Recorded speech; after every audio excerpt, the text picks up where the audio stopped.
toutes les religions du monde ont chuté en conduisant l'homme dans la faiblesse et en l'enfermant dans une culpabilité stérile et larmoyante.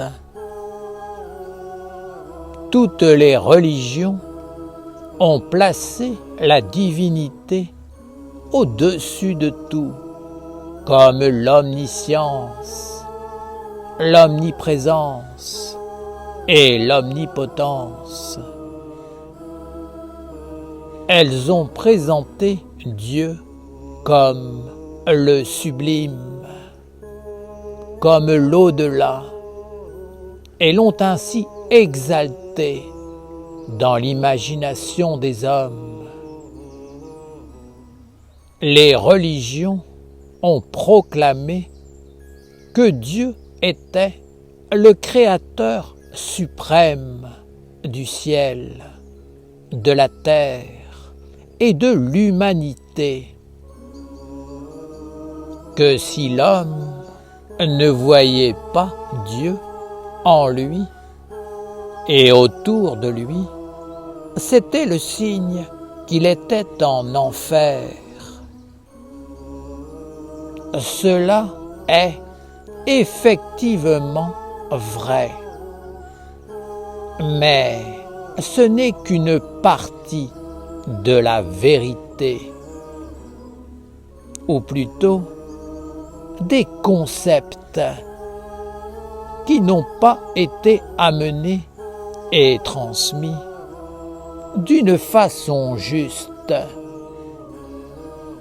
Bien souvent, ces concepts ont été apportés aux hommes d'une façon obscure, enfantant ainsi l'obscurantisme et conduisant l'homme à devenir faible et asservi. La faiblesse, l'ignorance, la bêtise, l'inconscience ne sont pas de bonnes méthodes. À l'origine, le but des religions était de conduire les hommes sur le chemin de la saine éducation et non de les asservir aux ténèbres. L'asservi n'est pas responsable de ses actes. Il n'a plus d'individualité, car il a été vidé de toute la vertu divine qui était son héritage, sa destinée, sa dignité. L'asservissement est le chemin de la chute. C'est une décadence, une usurpation qui n'a rien à voir avec la religion du Père et de la Mère. À partir de la religion originelle et universelle du Père et de la Mère,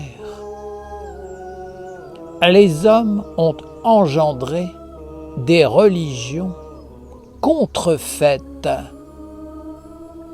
qui, au lieu de libérer les âmes,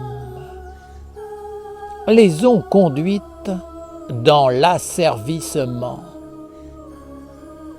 Ainsi, à travers certaines pensées et paroles sournoises, les religions qui ont chuté ont fait croire aux hommes que s'ils rencontrent l'épreuve dans leur vie, c'est parce que Dieu l'a voulu ou parce qu'ils sont impurs, ou alors que s'ils ne réussissent pas dans la vie, cela veut dire que Dieu pense qu'ils ne sont pas prêts ou qu'ils ne le méritent pas. Mais tout cela est dénué de sagesse et d'intelligence, vide d'âme, et montre que l'homme a accepté dans sa vie une incohérence, une image abstraite et déformée de la vie et de lui-même, qui le rendent stérile et inapte à utiliser les vertus que Dieu a mises en lui. Ainsi, l'homme est devenu inapte à créer et à faire apparaître un monde qui a du sens, de l'âme, de la valeur et qui conduit vers l'immortalité. Dieu n'est pas responsable de ce que l'homme vit dans sa vie. Dieu est au-delà des dieux, des archanges, des anges et des hommes. Il a cependant permis la création de ce monde comme un tout possible dans sa volonté ou sa non-volonté. Ces deux possibilités, ces deux chemins sont les deux colonnes qui portent la création de Dieu. Ainsi, il est possible de suivre sa volonté, mais il est aussi possible de ne pas la suivre. Chaque règne d'existence peut donc choisir entre suivre la volonté de Dieu ou pas. Dieu a accepté que ce monde se fasse ainsi. C'est sa volonté qui a permis que sa volonté ne soit pas faite. Dieu est en tout, mais il est au-delà du bien et du mal.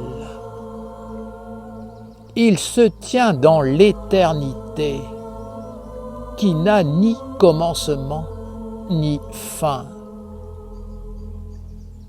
Le bien comme le mal sont deux forces créatrices qui doivent être équilibrées et qui sont fondamentales dans la création. Si elles sont équilibrées, la divinité se montre et il n'y a plus de mal. Aucun homme ne peut connaître Dieu dans la vie de son corps physique, car il y a une incompatibilité absolue entre la vie du corps et celle de l'esprit. Ce n'est qu'à travers le développement de plus en plus subtil de ses organes internes que l'homme peut s'élever jusqu'à la compréhension supérieure de la divinité. C'est un chemin intérieur celui qui le suit peut éveiller en lui la part de divinité et en la mettant en action, faire apparaître un monde qui équilibre les deux aspects physiques et spirituels. Tel est le sens de la justice et de la paix. Dieu n'est pas responsable de ce que l'homme vit, de ce que l'homme décide de faire ou de ne pas faire. Car l'homme dépend d'intelligences qui ont enfanté des mondes avant lui. Il a été placé sous la domination de ces mondes, sans forcément en avoir le choix. Et il doit maintenant en subir les conséquences. L'homme n'a pas forcément été voulu et créé par Dieu, mais par des mondes supérieurs qui n'ont pas forcément choisi la volonté de Dieu et qui ne sont pas si simples à comprendre. Être un homme signifie prendre un corps pour accomplir une œuvre particulière.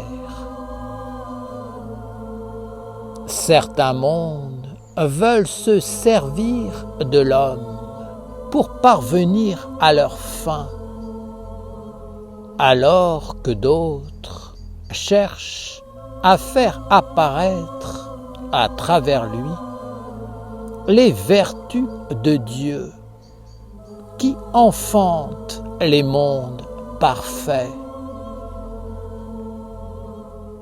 Si l'homme fait abstraction de sa créativité divine, de sa dignité, des organes internes qui lui permettent de retrouver le chemin vers l'aspect immortel de son être. Il donnera sa force à ce qui n'est pas divin, même si dans l'absolu, cela a été permis par la divinité, comme une nécessité inhérente à la création elle-même. L'homme se fera alors hypnotiser, subjugué à tous les niveaux de son être, pareil à une femme infidèle, s'étant ouverte et donnée à tous les courants qui passaient, en croyant que tout était Dieu. Ainsi, l'homme a cru que c'était la volonté de Dieu qu'il devienne une prostituée. Je vous dis que si vous voulez connaître Dieu, vous n'y parviendrez que par l'éveil et l'éducation rationnelle de la vie intérieure et de ses organes intimes. Lorsque ces organes vibreront sur la tonalité juste, la volonté de Dieu se révélera à vous et vous amènera la connaissance équilibrée. Dans son essence, la volonté de Dieu est semblable au soleil. Elle dématérialise, évapore et fait en sorte qu'il n'y ait plus de matière dense, qu'il n'y ait pas de fixité dans la matière. L'idée de fixité dans la matière est liée à l'obscurité des mondes. Cela n'est pas négatif en soi, car cela fait partie de la création. Mais cela le devient si la matière n'est pas compensée et équilibrée. L'obscurité permet que la forme devienne concrète et que l'homme puisse se poser dessus afin de faire évoluer les mondes et de les libérer. Je sais que mes paroles seront difficiles à comprendre, car elles viennent d'un monde qui n'est pas celui de l'homme. Elles sont une invitation à élever et à poser la compréhension pour rétablir un équilibre et ouvrir un chemin. La vérité, c'est que Dieu accepte ce qui est fait et ne fera jamais de reproches aux hommes, tout simplement parce qu'ils ne vivent pas dans son monde. Ceux qui vous feront payer pour que vous changiez d'attitude sont les mondes subtils issus de la création de l'homme ou d'un monde supérieur déchu qui attend de la libération et l'arrêt de la souffrance. Si l'homme n'offre pas cet équilibre à ces mondes, ils l'asserviront. Tout cela n'a rien à voir avec Dieu d'une façon directe, mais est une conséquence des deux piliers de la création. Bien souvent, les hommes qui ne s'éveillent pas avec la sagesse ou l'amour s'éveillent dans la souffrance. Alors, ils commencent à cultiver l'essence interne subtile, permettant d'acquérir l'intelligence plus fine qui les libérera de l'oppression des mondes grossiers. Celui qui va jusqu'au bout de ce processus entrera dans un monde supérieur, ésotérique, et comprendra que tout ce qui l'entoure est écriture, symbole, message, reflet d'un monde supérieur infini. Père Gabriel, comment entrer dans une telle sagesse qui nous permettrait de restaurer la tradition de nos ancêtres de guérir les religions et de rétablir l'ordre, la paix et la justice sur la terre, en ouvrant le chemin de l'éducation et de l'immortalité comme hommage à Dieu. Vous ne devez pas vous placer sous l'influence et être dépendant du monde déchu qui a fait chuter les religions, car il a déformé le message de la religion originelle pour asservir l'humanité. Vous devez mettre cette influence à sa juste place et l'équilibrer, mais en aucun cas permettre qu'elle dirige votre vie. Individualisez-vous dans l'étude de la sagesse qui éclaire et guérit les mondes. Éveillez la divinité par l'intelligence, la dévotion, les rites et les œuvres.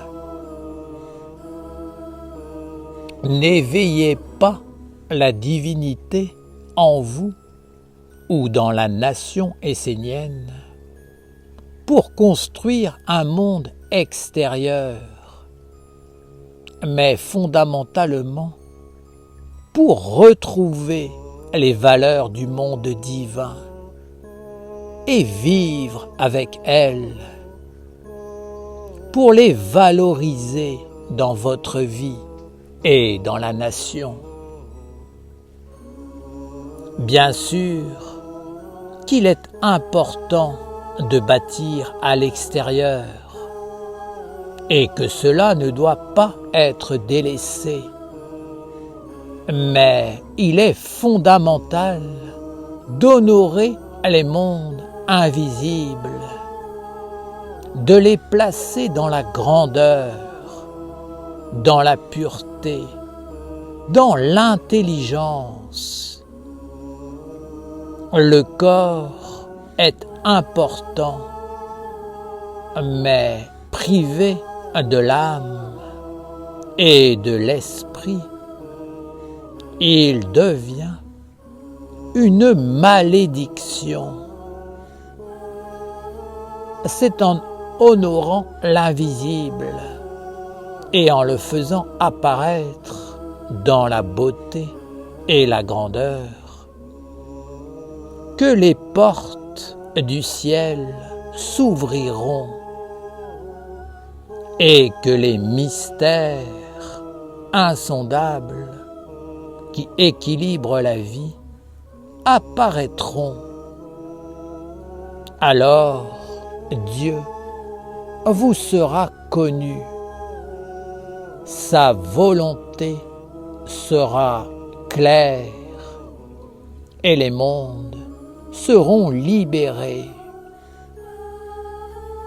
Surtout, ne faites pas des œuvres sur la terre dans le but intéressé que Dieu vous aime et qu'il vous récompense en vous offrant en compensation un monde auquel vous aspirez.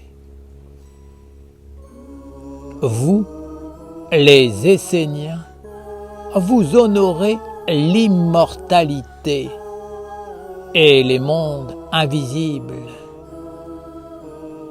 Mais comment la majorité des hommes peuvent-ils concevoir un monde immatériel alors que toute leur vie est dirigée uniquement vers la conservation du corps, l'accomplissement des valeurs du corps et le sens limité de leur vie mortel.